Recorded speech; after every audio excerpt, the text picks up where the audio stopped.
Halo, pernah nggak sih Anda kepikiran, gimana kalau waktu yang Anda pakai buat belajar, entah itu sekolah formal atau sekedar baca buku, menekuni hobi baru, itu sebenarnya lagi ngebangun semacam benteng pertahanan gitu ya, buat otak Anda? Benteng pertahanan ya. Menarik analoginya. Iya, tapi bukan benteng yang kebal peluru gitu, yang bisa nahan kerusakan fisik karena tua atau penyakit kayak Alzheimer. Tapi lebih kayak, apa ya, bantalan atau suspensi canggih gitu. Oke, saya nangkep maksudnya. Jadi lebih ke daya tahan terhadap dampaknya ya. Nah, itu dia. Jadi, Anda lebih tahan banting gitu sama guncangannya. Konsepnya seru banget kan? Hari ini kita mau bedah bab 17 dari buku Brain Power yang Anda bagikan. Judulnya aja udah jelas, Pendidikan Melindungi Otak Anda. Betul, topik yang sangat relevan menurut saya. Nah, misi kita hari ini mau coba ngulik gimana sih persisnya pendidikan itu bisa ngebangun cadangan mental ini. Terus, bukti ilmiahnya apa aja? Gimana cara kerjanya di kepala kita? Oke deh, kita mulai aja yuk. Siap, mari kita mulai. Ceritanya nih, ini berawal dari sebuah teka-teki gitu. Ada peneliti, namanya Jacob Stern, beberapa puluh tahun lalu. Dia itu ngamatin sesuatu yang agak aneh waktu neliti otak pasien yang udah meninggal. Oh iya, apa yang aneh? Jadi, ada beberapa orang, pas diotopsi, otaknya itu penuh tanda-tanda kerusakan parah karena Alzheimer. Tahu kan plak-plak protein itu? Iya, plak amyloid dan tau tangles. Ciri khasnya Alzheimer. Nah, iya itu. Tapi anehnya, kalau dilihat catatan riwayat hidupnya, orang-orang ini tuh pas masih hidup, kognitifnya relatif normal aja, nggak nunjukin gejala demensia parah kayak yang seharusnya terjadi kalau lihat kondisi otaknya. Menarik. Jadi ada ketidaksesuaian ya antara kondisi fisik otak dengan fungsi mentalnya. Betul. Seolah-olah ada sesuatu gitu yang ngelindungin fungsi mental mereka meskipun otaknya udah ya bisa dibilang luka parah. Tepat sekali. Observasi yang paradoks ini yang bikin Stearns dan timnya penasaran banget. Kok bisa gitu ya? Kenapa ada gap antara patologi di otak sama gejala klinis yang muncul? Terus gimana? Mereka nemu jawabannya. Setelah mereka analisis macam-macam faktor, mereka nemuin satu korelasi yang kuat banget dan konsisten. Ternyata orang-orang yang tahan banting sama gejala demensia ini ya, meskipun otaknya udah kena Alzheimer, itu cenderung punya riwayat pendidikan formal yang lebih panjang. Oh, jadi pendidikannya ya kuncinya. Kelihatannya begitu, semakin lama seseorang sekolah atau semakin tinggi tingkat pendidikannya, semakin besar kemungkinan dia tetap berfungsi baik meskipun otaknya ada tanda-tanda kerusakan. Nah, temuan inilah yang jadi dasar konsep cadangan kognitif. Cadangan kognitif. Oke, Iya, cognitive reserve.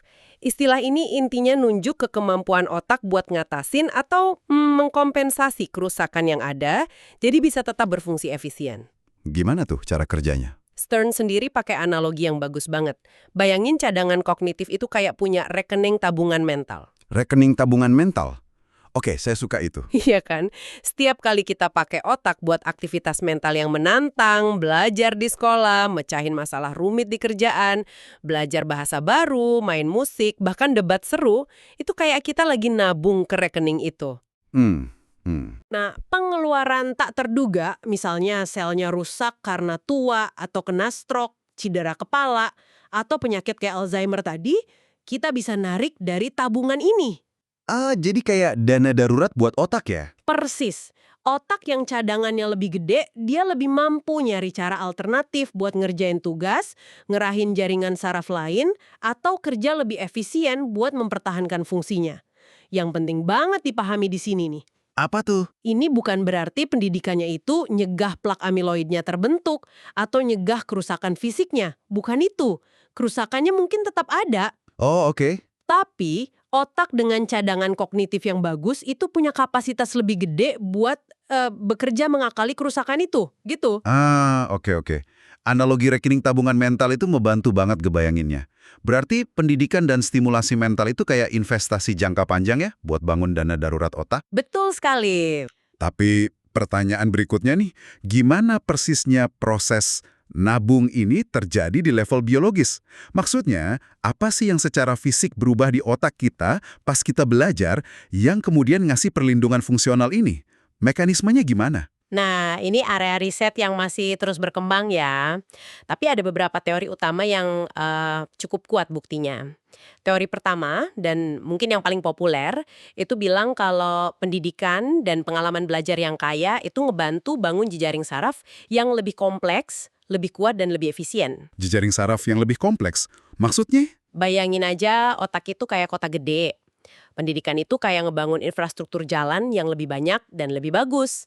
Ada tol, ada jalan arteri, jalan kolektor, bahkan jalan tikus. Hahaha, oke. Nah, pas terjadi kecelakaan atau macet di satu jalur utama, misalnya koneksi saraf keganggu sama plak amiloid tadi, tumpukan protein lengket itu, otak yang punya banyak rute alternatif ini bisa fleksibel ngalihin lalu lintas informasi lewat jalur lain yang masih oke. Jadi kayak punya sistem backup dan rerouting yang lebih canggih gitu ya di level seluler, berkat latihan dari pendidikan.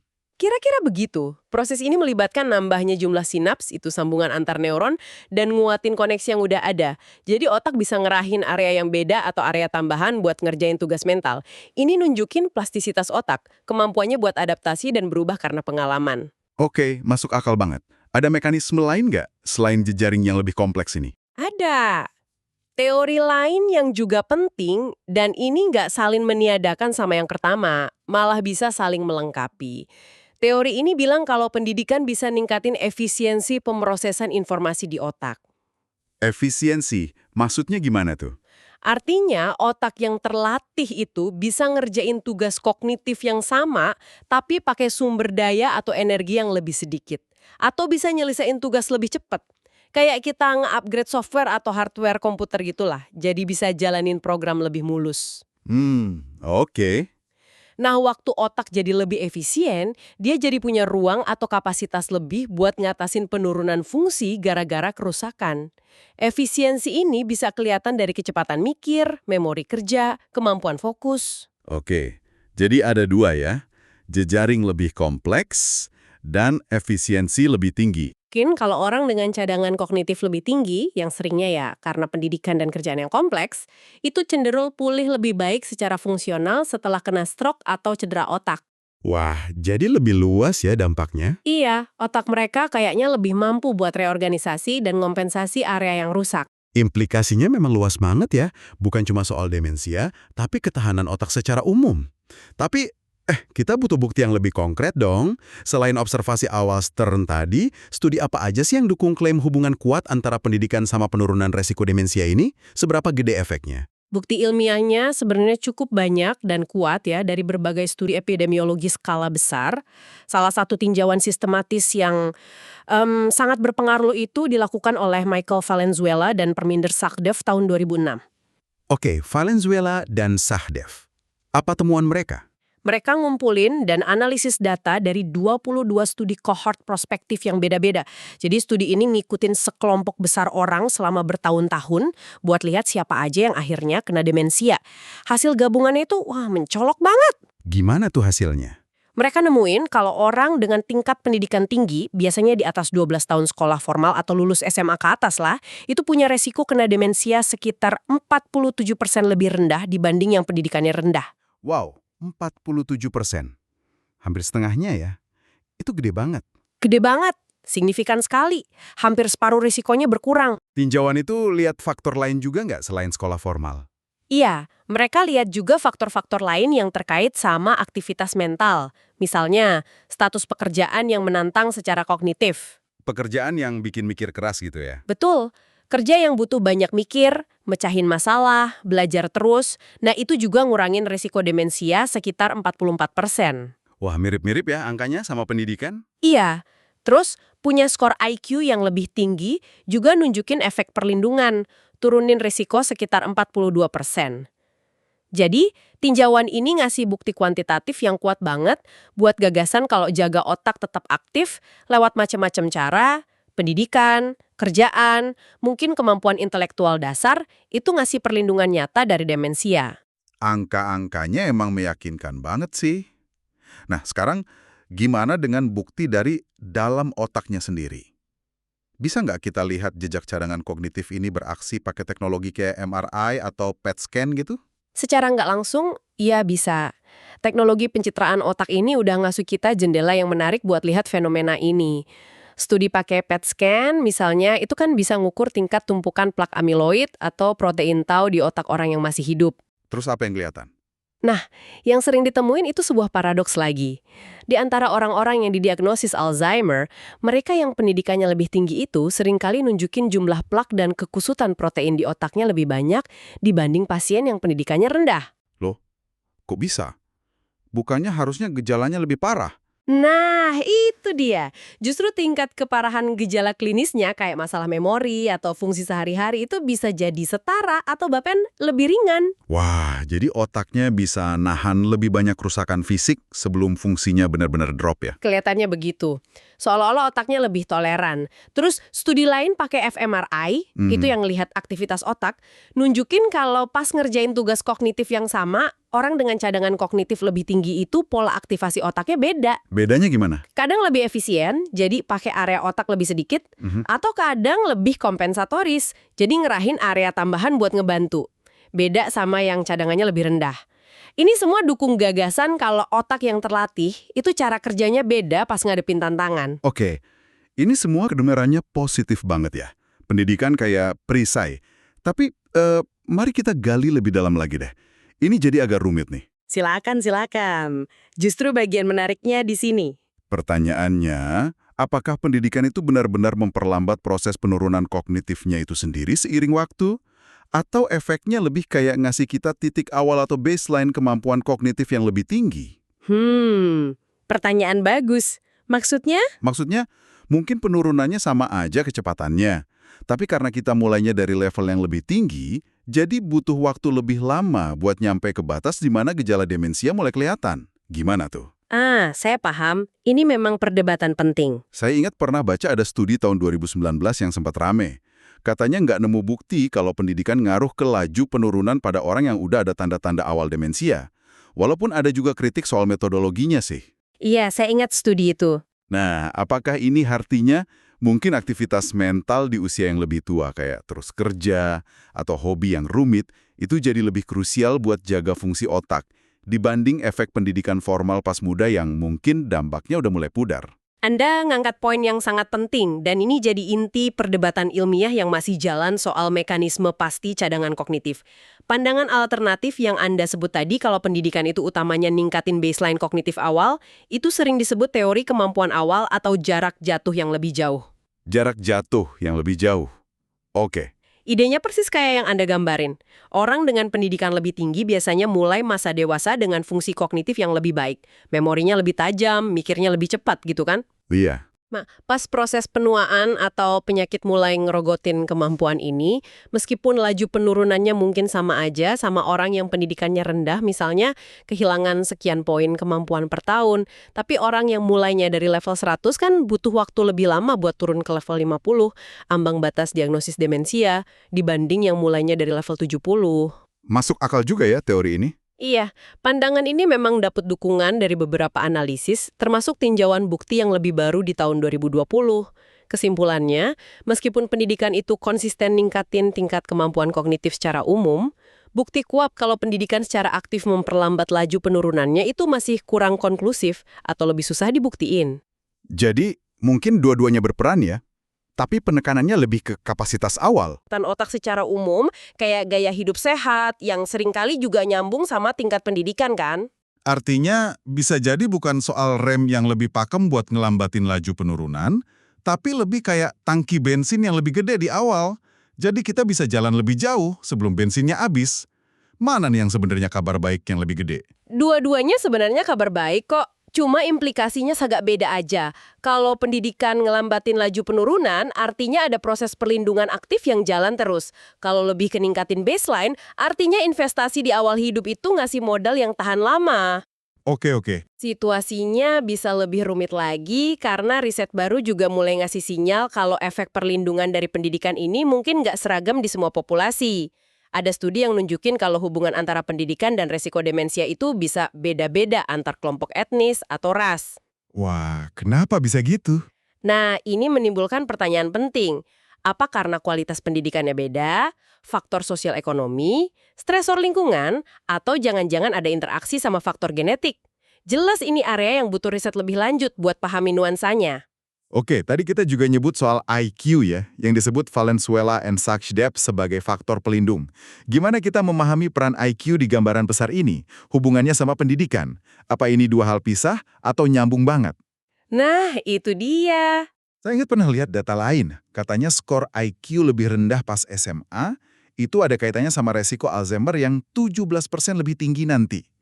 Gimana IQ sama pendidikan ini kerjasama? Hubungan antara IQ, kecerdasan intelektual yang biasanya diukur pakai tes standar, sama pendidikan itu emang erat banget dan dua arah. Jadi susah dipisahin total. Dua arah gimana maksudnya? Di satu sisi, pendidikan formal yang bagus, apalagi pas kecil dan remaja, itu terbukti bisa naikin skor IQ. Ya kan, proses belajar, mikir kritis, nyerap info baru, itu ngasah kemampuan kognitif yang diukur tes IQ. Iya sih, bener juga. Di sisi lain, orang yang kapasitas kognitif bawaannya, IQ lebih tinggi, mungkin merasa lebih gampang, lebih termotivasi, atau lebih sukses buat ngelanjutin sekolah ke jenjang yang lebih tinggi. Jadi keduanya saling nguatin. Oke. Jadi kayak lingkaran gitu ya? Tuin mana yang lebih dominan ya? Susah. Kemungkinan besar keduanya. Plus faktor ketiga kayak kompleksitas kerjaan dan terlibat aktivitas mental menantang sepanjang hidup, itu kerja bareng secara sinergis buat bangun ketahanan otak. Temuan soal IQ rendah pas SMA tadi, itu bisa jadi cerminan kombinasi dari kapasitas kognitif awal yang lebih rendah dan mungkin juga potensi pendidikan yang nggak maksimal. Kalau gitu, setelah kita jelajahi semua ini, gimana kita nyatuin benang merahnya nih? Oke, jadi gini. Meskipun para ilmuwan masih terus ngulik dan debat mekanisme pastinya apa, lebih karena cadangan adaptif yang bikin otak bisa ngakalin kerusakan, atau lebih karena modal kognitif awal yang lebih tinggi, atau kombinasi kompleks dari keduanya plus faktor lain, pesan utamanya cukup konsisten dan jelas. Apa tuh pesan utamanya? Pengalaman yang memperkaya mental, terutama pendidikan formal, tapi juga diperkuat sama kerjaan yang kompleks, hobi yang menantang, dan kemauan buat terus belajar hal baru sepanjang hidup, itu secara signifikan bantu melindungi kita dari dampak fungsional penuaan otak dan penyakit kayak demensia. Jadi intinya, otak kita mungkin nggak kebal dari perubahan fisik ya? Mungkin nggak sepenuhnya kebal, tapi latihan mental yang kita kasih lewat pendidikan dan aktivitas stimulatif lainnya, itu ngebekalin otak kita dengan ketahanan yang lebih baik. Bikin dia bisa berfungsi lebih optimal buat waktu yang lebih lama. Jadi, apa artinya semua ini buat Anda yang lagi dengerin? Pesan inti yang bisa dibawa pulang dari penjelajahan bab 17 ini kuat banget. Investasi yang Anda lakukan buat pendidikan Anda, entah itu tahun-tahun di sekolah, gelar, kerjaan yang bikin mikir keras, atau bahkan sekedar rasa ingin tahu yang bikin Anda baca buku atau belajar skill baru, itu kayaknya beneran ngebangun semacam benteng atau bantalan pertahanan buat fungsi otak Anda di masa depan. Betul, investasi yang sangat berharga. Ini bukan jaminan mutlak anti pikun ya tentu aja, tapi ini lebih kayak ngebekalin otak Anda dengan peralatan lebih canggih dan suku cadang lebih banyak buat ngadepin badai penuaan dan potensi penyakit neurodegeneratif. Analogi yang bagus. Intinya, otak Anda bisa aja rusak sama parahnya secara fisik, tapi gara-gara tabungan pendidikan dan stimulasi mental, Anda mungkin nggak ngerasain separah atau secepat orang lain. Anda jadi lebih tahan banting. Tepat sekali. Dan ini bawa implikasi penting. Pertama, ini negesin betapa vitalnya investasi pada akses pendidikan berkualitas dan merata sejak dini buat kesehatan masyarakat jangka panjang. Setuju. Tapi yang nggak kalah krusial, dan mungkin lebih relevan buat kita sehari-hari, adalah kesadaran kalau proses ngebangun dan melihara cadangan kognitif ini tuh bukan sesuatu yang berhenti pas kita dapat ijazah terakhir. Justru sebaliknya. Oh, jadi harus terus-menerus ya? Harus. Jaga otak tetap aktif, tertantang, dan terus belajar sepanjang hayat itu kunci buat mempertahankan tabungan mental itu. Jangan pernah remehin kekuatan dari ngambil kursus online di usia 40, belajar bahasa baru di usia 50. Atau nekunin hobi kayak berkebun atau merajut di usia 60. Bisa banget. Atau bahkan sekedar aktif diskusi, baca buku, nyoba hal baru di usia 70, dan seterusnya. Itu semua setoran berharga ke rekening cadangan kognitif Anda. Ini ngantarin kita ke sebuah pemikiran terakhir nih buat Anda renungin.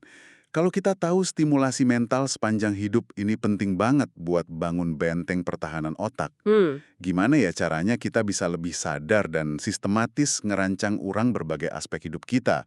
Misalnya, gimana kita bisa bikin lingkungan kerja nggak cuma produktif, tapi juga secara sengaja dirancang buat terus nantang dan bangun kapasitas kognitif karyawan? Pertanyaan yang bagus sekali. Atau, Gimana kita bisa mikirin ulang konsep masa pensiun? Bukan cuma masa istirahat, tapi juga fase aktif buat secara sengaja terlibat aktivitas yang emang ngebangun dan melihara cadangan kognitif ini. Bukan cuma sebagai efek samping yang kebetulan aja. Betul, betul. Jadi lebih proaktif ya. Iya. Sebuah pertanyaan besar tentang gimana kita bisa lebih proaktif jaga kesehatan otak kita seumur hidup. Sesuatu buat dipikirin lebih lanjut nih.